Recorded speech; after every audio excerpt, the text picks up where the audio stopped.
You are listening to Processing Trauma Out Loud, conversations about trauma and healing from two women who are doing the work.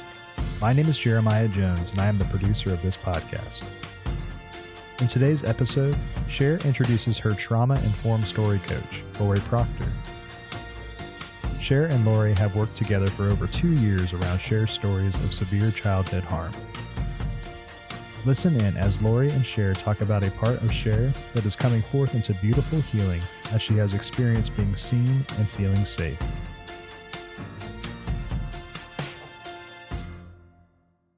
Hey, Sher. Hey, Candace. How you doing today? I am great. I think I say this every week of how excited I am about our topic, but I just have to say, I do think this is the most excited I've been. Yeah, me too. Because we have a guest today, and our guest is the beautiful and stunning and fierce Laurie Proctor. And she has been your trauma-informed story coach for several years. Yeah. So today we are going to get a glimpse of your journey working with Laurie in your stories of severe abuse and how that has looked to stay in a relationship where you have and are continuing to build a safe and secure connection. Yeah. So I'm just going to hand it over. I'm going to be a listener and a learner today. And we just decided that even in the midst of these painful conversations at times, we're going to go out to the playground today and just play together. How's that sound? Fantastic. Hi, Laurie. Hi, Candace. Hi, Sher. Hey. How are you guys?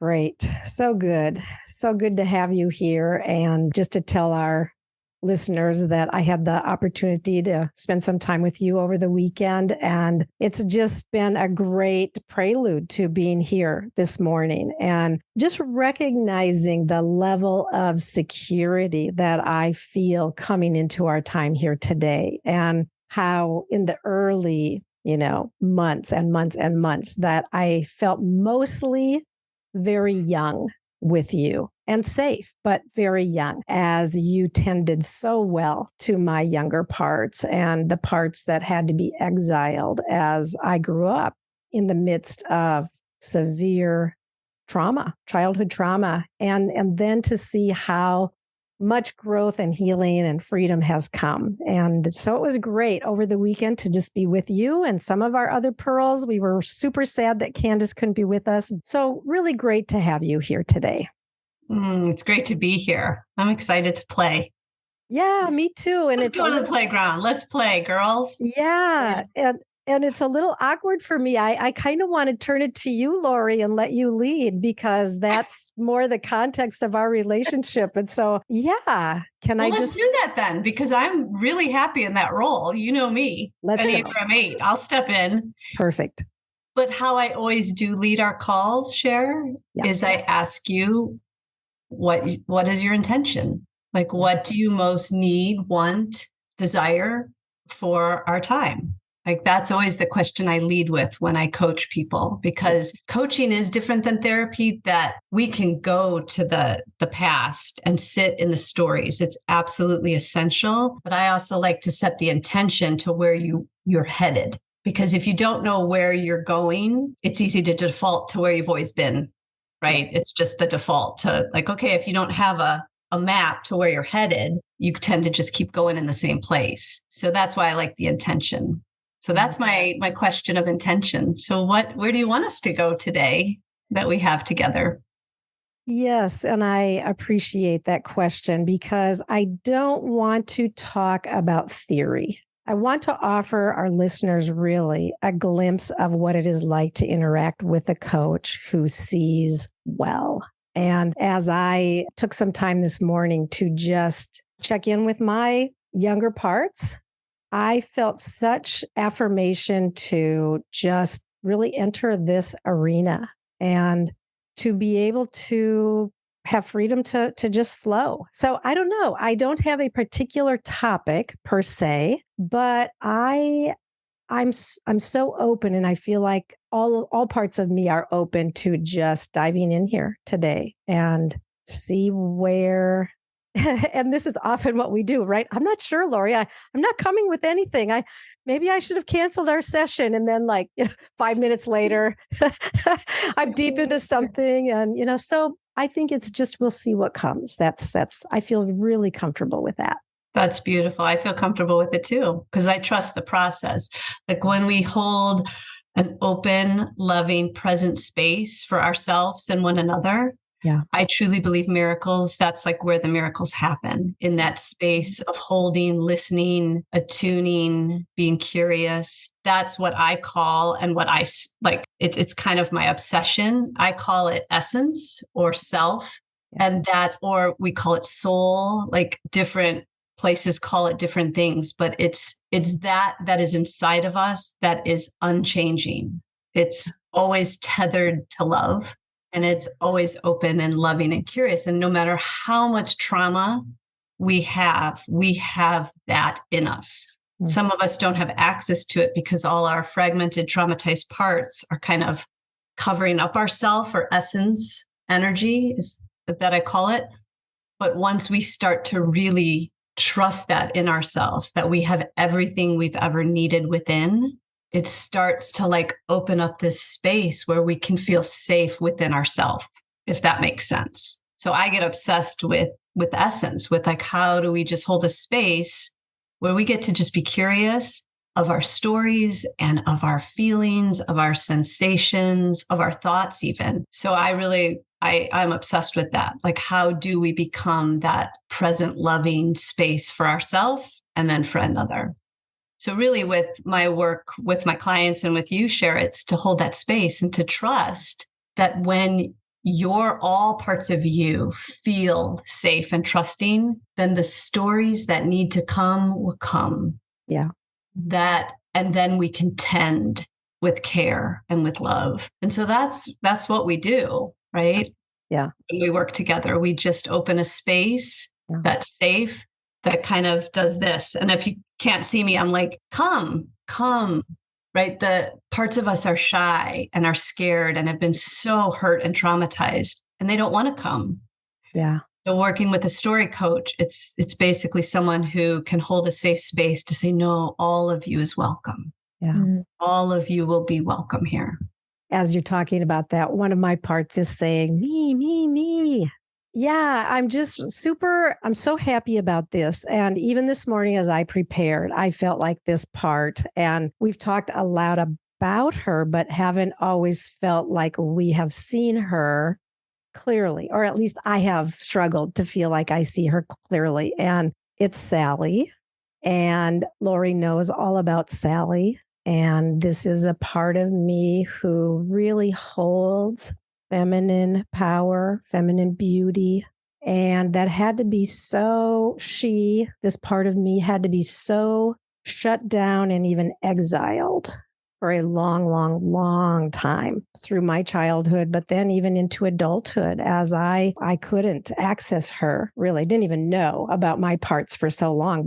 But then once I even knew about her, it was really hard for me to know how to welcome her forward. But I feel like she's kind of saying that she wants to, which is really surprising me. So she's coming to the playground here today. Yeah. And it feels really sweet to me that she is, because she is so courageous, but for so long she had to be so hidden. So Sally wants to join us here today.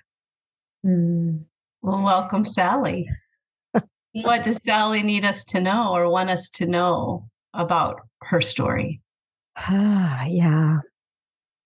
So we've shared just brief glimpses about, and maybe I've even just mentioned generally that I have severe abuse in my story, and that I lived in the home of parents that could not embrace or allow me to have freedom as a little girl, and where there was a lot of consumption, consuming my goodness, and then also hating my goodness and glory as a little girl. and how I grew up really rejecting that I was a little girl and wanted so much to be just like my brother, who was so loved and honored in our family system. And I love my brother. I still love my brother. One of the most redemptive faces in my story in many ways, I think, because I was very attached to him, maybe more than any other human at that point in time. So yeah, but I think Sally is just wanting to be known, wanting to be seen, and has been coming forward. I said to you, Laurie, I think last time we met that Sally wants to come forward, but I think I'm holding her back. And you made the comment like, what are you talking about, Sher? Like, Sally is here. And she is. And I think since you said that, I have been just seeing her so much more clearly in these deeply tender, sensitive places of who I am. And yet that I don't even always recognize when that comes forward and shows. And so it was really sweet for me to hear you affirming like, oh, Sally's here. And yeah. Well, I distinctly remember when we first started working together. Yeah. And maybe I'm going to just turn it and ask you, like, where was Sally then? Yeah. Like, do you remember where Sally was when we started working together? Oh, yeah, because she was there for a long, long time. And I just want to say, like, I know for our listeners, talking about this might feel a little uncomfortable if you're not familiar with IFS theory, internal family systems theory, and how our brain and body organizes our harm into these personifications of parts. But when I found Sally, and I'll say when Sally came forward, I just saw this picture of when I grew up, I lived in a very old farmhouse. And in the part of our basement, it was very rustic, dirt floor, a huge old coal furnace that had actually been converted to fuel, but it was super huge. And that part of our basement was dark. I just remember like one light bulb from the ceiling with the pull chain. And that's where Sally was. And that is where she had been for so long. And just, she was wearing like one of those World War II bomber or flight jackets, with the hat, with the flaps, and she was chained to a dragon. And I think for so long, I couldn't understand, like, what did this mean? And she scared me in a lot of ways, but she has just so patiently and persistently kept coming forward in little tiny ways, just so, so tiny, because she was exiled. She was sent there because all of her beauty and all of her deep sensitivities and tenderness was dangerous in my home. And had those parts of me been able to come forward, I may have not survived. I feel like I would not have survived. And so that part of me was sent into exile until I could heal to the point where I could begin to invite her forward and be able to see her, and then be able to want her to be more connected to who I am. And now, like, she's here. Yes, she is. And I just want to maybe take a step back for your listeners, that Sally was an exile part of you. And what happens, we all know, you guys have already talked about it, when we have trauma, especially really horrific sexual trauma, neglect, abuse, violence, even complicated trauma where maybe that wasn't present, but there was other manipulations going on in the household. We have to exile parts of us to survive. So Sally's beauty, her core beauty, is your childhood goodness, Sher. It's your beauty, your glory, and that gets consumed. In your household, your beauty, your glory, your femininity was assaulted and consumed and used. And so having your other parts kind of exile her into the basement and tie her up was the safest thing that could have happened. Mhm. But what we're actually doing is exiling a core part of who makes us us, Yeah. right? Like you desperately need Sally redeemed and unburdened.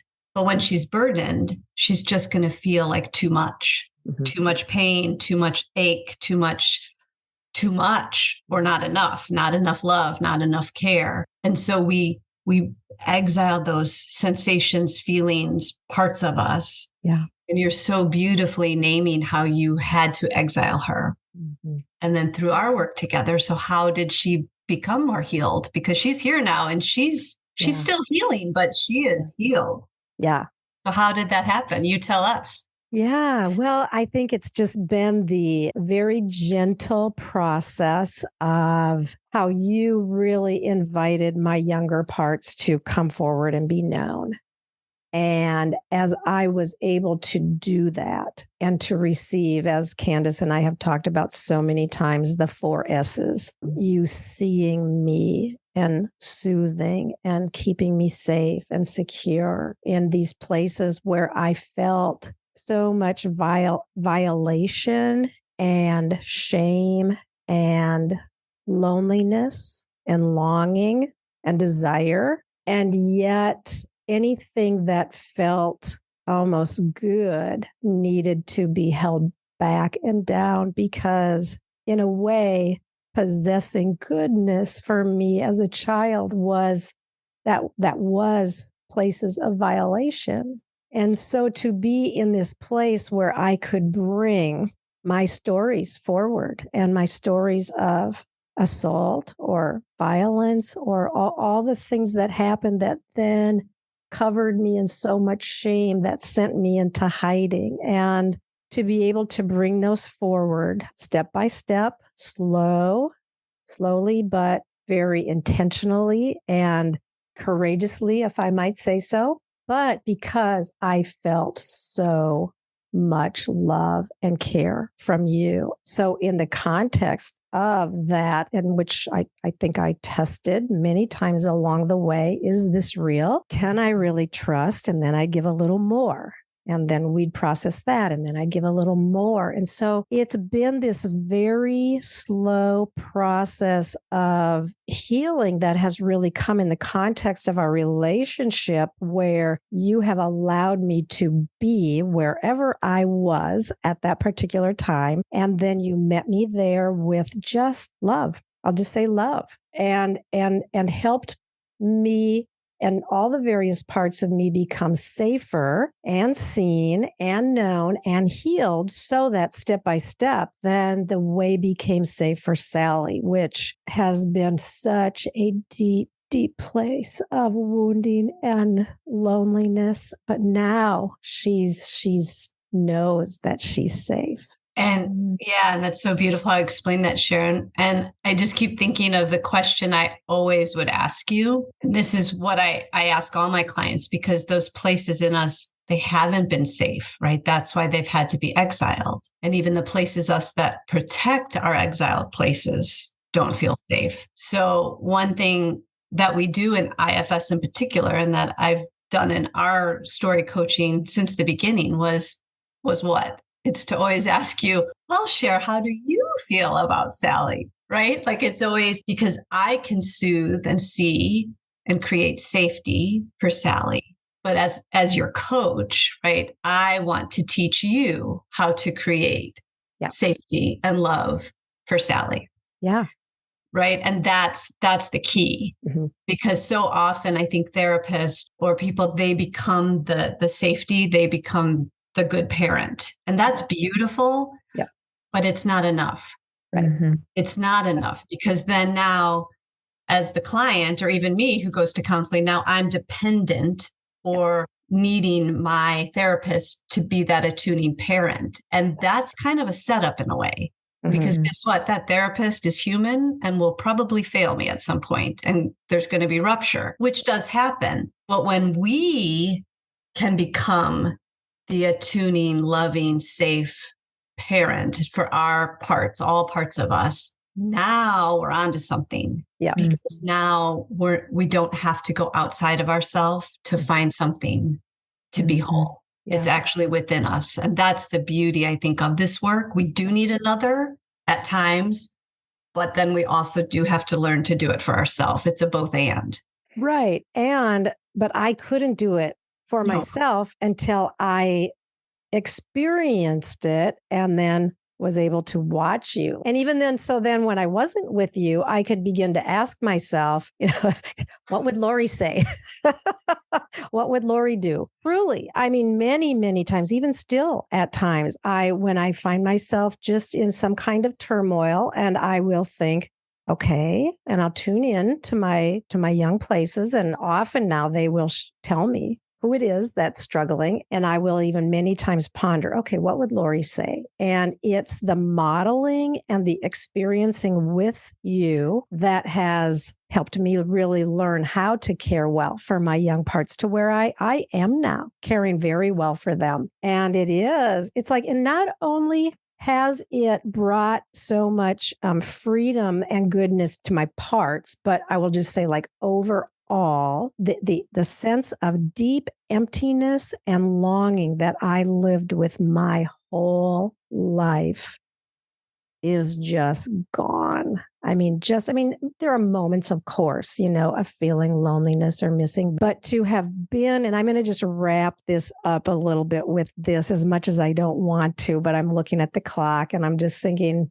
it is a sweet place to just end this section. And we are going to come back with Laurie and have some more time with her, but to come to the place now where I have become able to care for my young places, to see them move from their heavy burdens into places of rest and play and innocence and creativity. And like, along with all of that is just, I feel a sense of truly deep down inside wholeness and fullness that I never, ever have ever experienced before in my whole long life. Yeah. So and good. I know I'm still on the journey, right? I know that it's not, you will never hear Candace and I say, or Laurie, we're there, check. We're on the journey. And so I want to just say to our listeners, as we close this section, it's a joy to come on and just give you glimpses into this aspect of my journey and being able to work with someone who is like the most brilliant, beautiful, tender. And I could go on and on with 100. Are you going to start to gush, Sher? I could gush, and Laurie knows I gush.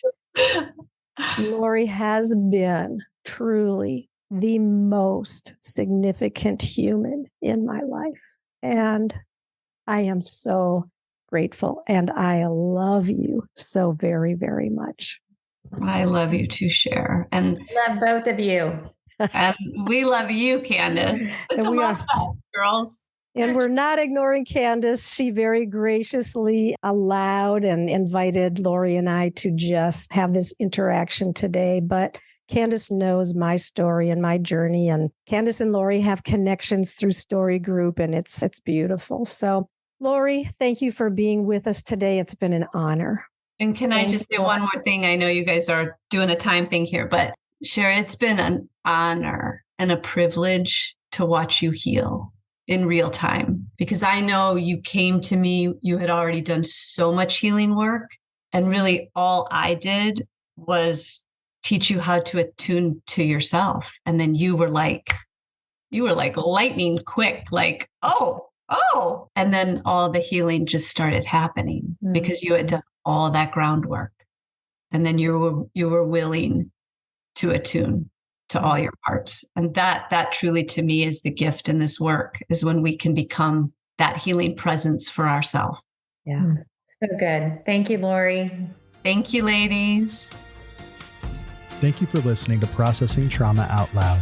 Make sure to check out the show notes for links to suggested resources and social media. Like, subscribe, and follow to keep up with our weekly content. And if you don't mind, take a moment to rate and review us. Your feedback is extremely valuable and contributes to the success of this podcast. Music was created by Caleb Paxton, and our sound engineer is Jeremiah Jones of Audistory LLC. We welcome you to join us for more conversations soon. Take care.